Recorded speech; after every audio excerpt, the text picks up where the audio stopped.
BSc third year mathematics के बच्चों, हम पेपर थर्ड ऑप्टिमाइजेशन टेक्निक के अंतर्गत हम लीनियर प्रोग्रामिंग प्रॉब्लम का चैप्टर पढ़ रहे हैं। इसमें आज हम एग्जाम्पल नंबर 2 समझते हैं। Solve the following linear programming problem graphically. इसमें है -x1 + x2 is less than equal to 1 और -5x1 + x2 is less than equal to 2। और जहाँ x1 और x2 दो वेरिएबल्स जो हैं वो पॉजिटिव हैं, ग्रेटर देन इक्वल जो है या तो वो 0 है या ग्रेटर देन, या तो वो 0 है या ग्रेटर देन 0 है। और ऑब्जेक्टिव फंक्शन है maximize z is equal to 2x1 + x2। Linear programming problem को ग्राफिकली सॉल्व करने के लिए इनइक्वालिटीज को हम इक्वेशन में कन्वर्ट करते हैं। तो पहला इनइक्वालिटी को इक्वेशन में, सेकेंड वाली इक्वालिटी को इस इक्वेशन में कन्वर्ट किया। अब हम इन इक्वेशंस की कॉरेस्पॉन्डिंग ग्राफ प्लॉट करेंगे। ग्राफ प्लॉट करने के लिए हमने x1 और x2 दो एक्सिस आपस में परपेंडिकुलर, दो परपेंडिकुलर स्ट्रेट लाइन x1 और x2 हमने ली जो आपस में एक दूसरे को 0 पॉइंट पर इंटरसेक्ट करें। ये 0 0 हमने शो किया हुआ है। इसको प्लॉट करने के लिए मैंने दो तरीका बताया था कि हम x1 x और x2 एक्सिस पे कोई पॉइंट लेते हैं। अगर हमें x1 एक्सिस पे कोई पॉइंट लेना है तो वहाँ हमें x2 = 0 लेना पड़ेगा। तो x2 = 0 पुट करते हैं, x1 का मान क्या जाता है -1। ये देखिए इस इक्वेशन के अंदर पहला जो इक्वेशन है ना -x1 + x2 is equal to ये 0 है।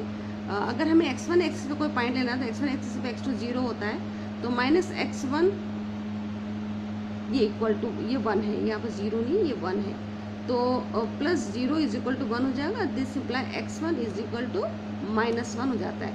तो ये हमारे पास x1 एक्सिस पर आया एक पॉइंट आता है। चूँकि x2 = 0 तो x1 एक्सिस पर पॉइंट हो जाएगा -1 and 0।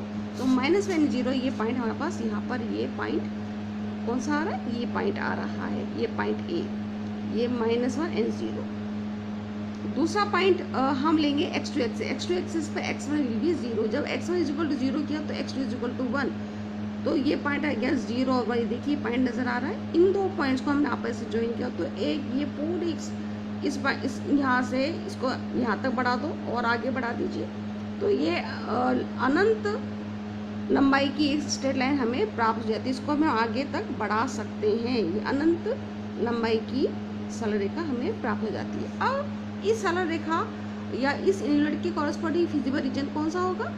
अगर हम इसको ये प्लॉट किया तो यस, इसमें अगर हम 0 0 पुट करें तो 0 0 0 मतलब ओरिजिन, 0 0 x1 का मान 0, x2 का मान 0 पुट किया तो 0 is less than equal to 1, बिल्कुल सही है। तो कहने का मतलब हो गया इस सरल ये सरल रेखा इस हम दो भागों में बांट करें। सरल रेखा के इस और एक भाग, सरल रेखा को इस और इससे दूसरा भाग। तो कौन से भाग में स्थित है ओरिजिन? सरल रेखा के इस और, तो 0 0 0, तो ये संतुष्ट हो रहा है, सेटिस्फाई हो रहा है। देयरफॉर इस इनइक्वालिटी के कॉरेस्पॉन्डिंग जो फिजिबल रीजन होगा वो सरल रेखा की इस और होगा। तो हमने ये एरो खींच करके और फिजिबल रीजन दर्शा दिया। इस सरल रेखा की इस और जो रीजन है वो इस इनइक्वालिटी कॉरेस्पॉन्डिंग फिजिबल रीजन है। अब इसका प्लॉट करने के लिए हमने वही किया, ये 0 ये रखा। x2 का मान पहले x1 एक्सिस पर हमें अगर कोई पॉइंट लेना तो x2 को 0 किया तो x1 का मान आ जाएगा -2/5। तो -2/5 ये पॉइंट आ जाएगा ये। अब दूसरा पॉइंट लेना है हमें x2 एक्सिस में लेने के लिए x1 को 0 किया तो x2 का मान 2 आ गया। तो ये 0 and 2 ये दूसरा पॉइंट आ गया, ये है, ये पॉइंट हमने लिया 0 and 2। इन दोनों को, ये पॉइंट और इस पॉइंट को हमने ज्वाइन कराया। देखिए ये पॉइंट और ये पॉइंट ज्वाइन कराया, इसने लिखा होगा इधर बढ़ा दिया और इसको आगे बढ़ा दिया। अब ये इनइक्वालिटी कौन सी फिजिबल रीजन को संतुष्ट करती है? हमने यहाँ 0 0 पुट किया, मतलब ओरिजिन के निर्देशांक। तो x1 0 x2 0 तो संतुष्ट हो रहा है।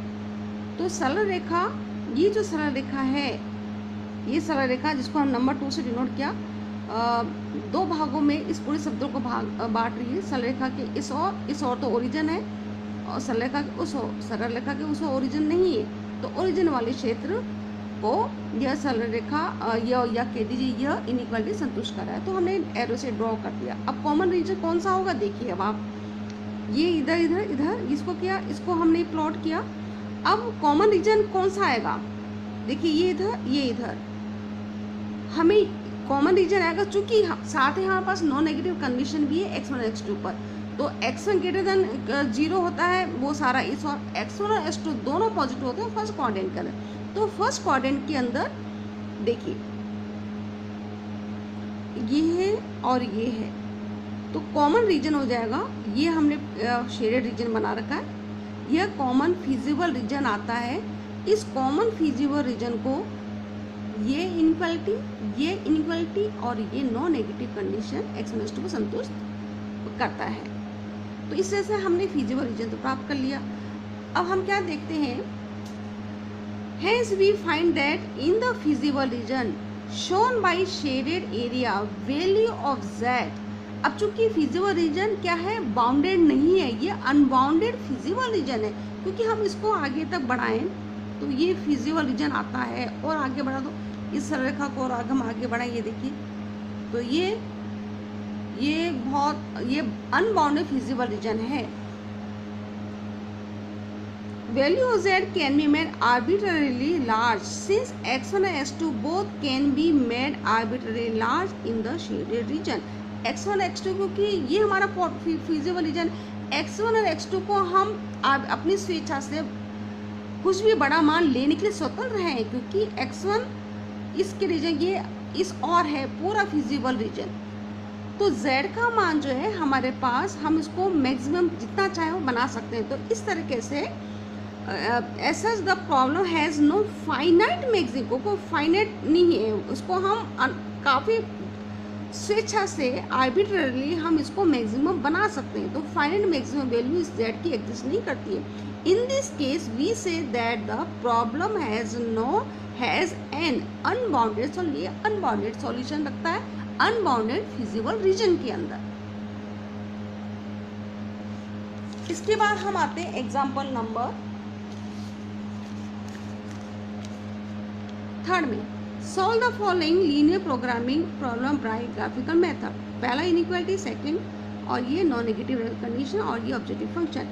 इसको प्लॉट करने के लिए इनइक्वालिटी को इक्वेशन में कन्वर्ट किया, इक्वेशन में कन्वर्ट कर दिया। अब ये इक्वेशन क्या है, ये इक्वेशन जैसे x2 minus x1 is equal to 0, x2 minus x1 is equal to 0, this imply x1 is equal to x2। तो यह सरल रेखा मूल बिंदु से पास होती एक सरल रेखा हो जाती है। अब इस इनइक्वालिटी के कॉरेस्पॉन्डिंग कौन सा फिजिबल रीजन होगा, तो हम क्या देखते हैं, दैट इज देखिए x2 minus x1 is less than equal to 0 है, is less than equal to 0, therefore x2 is less than equal to x1। इसमें हम देखते हैं कि ये x1 का मान हमने यहाँ 1 लिया, तो इस पॉइंट के कॉरेस्पॉन्डिंग ये जो पॉइंट है इसके निर्देशांक क्या आ रहे हैं, इसके निर्देशांक आ रहे हैं 1 और 0, इसके निर्देशांक है 1 और 0, x1 का मान ये है। अब इस इक्वेशन के अंदर x1 का मान 1 रखा, चूंकि ये इनइक्वालिटी क्या है, x2 is less than is equal to x1, तो x2 का मान हमेशा x1 से छोटा आएगा। x1 का मान हमने 1 लिया, लेकिन अगर इसको हम आगे ऊपर तक लिख जाएं तो यहाँ पर ये जो पॉइंट है ये भी x2 और x1 दोनों बराबर 1 1 है, क्योंकि इस इक्वेशन ये जो सरल रेखा है इस समीकरण इस समीकरण का यह सरल रेखा को प्रदर्शित करती है, इस समीकरण को यह सरल रेखा प्रदर्शित करती है। तो सरल रेखा पर इससे सभी बिंदुओं के x1 और x2 के निर्देशांक बराबर होंगे, तो इस बिंदु को निर्देशांक है 1 और 1। अब इस इनइक्वालिटी के कॉरेस्पॉन्डिंग x1 अगर हमने 1 लिया तो x2 का मान इससे छोटा होगा, तो x2 का मान हमेशा इस सरल रेखा पर इस बिंदु से नीचे की तरफ होगा। तो कहने का मतलब हो गया, इस इनइक्वालिटी के कॉरेस्पॉन्डिंग जो फिजिबल रीजन होगा वो इस सरल रेखा के नीचे की तरफ होगा। तो हमने ये एरो इस ढंग से डाल दिया। अब दूसरी समीकरण इनइक्वालिटी, इसको इक्वेशन में कन्वर्ट किया। तो इस इक्वेशन को प्लॉट करने के लिए मैंने आपको क्या बताया था शुरू में, हम x1 एक्सिस और x2 एक्सिस पे 2 पॉइंट लेते हैं। अगर x1 एक्सिस पे कोई पॉइंट लेना है तो हमें x2 इक्वल टू 0 पुट करना पड़ेगा। तो x2 इक्वल टू 0 किया तो x1 का मान कितना जाएगा, -1 आ जाएगा। तो ये आ गया -1 और 0, ये पॉइंट हमने प्राप्त कर लिया। अब ये तो है x1 x2 एक्सिस में कोई पॉइंट करने के लिए हमें x1 का मान 0 पुट करना पड़ेगा, तो 0 पुट कर दिए तो x2 का मान 3 आ गया, तो ये 0 और 3, तो एक ये पॉइंट और ये पॉइंट, इन दोनों पॉइंट को मिला दिया और आगे था हमने सरल रेखा खींच दी। अब इस इनइक्वालिटी के कॉरस्पॉन्डिंग अगर हमें फिजिबल रीजन प्राप्त करना है तो हमने यहाँ 0 0 पुट किया, क्योंकि ये सरल रेखा समतल को दो भागों में बांट करी। कौन सी? ये वाली सरल रेखा, एक तो ये वाला हिस्सा और सरल रेखा के ऊपर वाला, इस वाले हिस्से में ओरिजिन स्थित है, ओरिजिन को हमने पुट किया तो 0 0 और 0, ओरिजिन का जो को निर्देशांक है उसमें x1 इक्वल टू 0, x2 का मान भी 0, तो ये 0 0 is greater than equal to 3, no. तो इसका मतलब हो गया इस इनइक्वालिटी के कॉरस्पॉन्डिंग जो फिजिबल रीजन होगा वो ऊपर की तरफ होगा, जिसमें कि ओरिजिन विद्यमान नहीं है। अब हमने इसको नीचे आगे बढ़ाया, ये आ गया ऊपर की तरफ, ये नीचे की तरफ। अब कौन सा आया? देखिए यहाँ तो हम ले नहीं सकते, ये नीचे की तरफ है, यहाँ तो कॉमन जो रीजन आ रहा है वो शेडेड रीजन ये आ रहा है। लेकिन इस ये कॉमन जो शेडेड रीजन है इसको हम नीचे आगे बढ़ाएं तो इसके अंदर, इस वाले क्वाड्रेंट के अंदर x1 भी नेगेटिव और x2 भी नेगेटिव, तो ये फिजिबल रीजन, ये जो कंडीशन है दोनों वेरिएबल x1 और x2 पॉजिटिव होंगे उसको संतुष्ट नहीं करती है। तो यह जो ग्राफिकल ये जो लीनियर प्रोग्रामिंग प्रॉब्लम है, this linear programming problem has no feasible solution, क्यों? feasible solution, feasible region तो हमने प्राप्त कर लिया, ये feasible region है जो इन दोनों कांस्टेंट को संतुष्ट कर रहा है, लेकिन इस नॉन नेगेटिव कंडीशन को संतुष्ट नहीं कर रहा है, क्योंकि इस feasible region में x1 और x2 दोनों के मान नेगेटिव आ रहे हैं। अतः यह लीनियर प्रोग्रामिंग प्रॉब्लम कोई भी feasible solution नहीं रखता है। बस आज इतना ही, नेक्स्ट पार्ट हम लेक्चर में पढ़ेंगे। Thank you.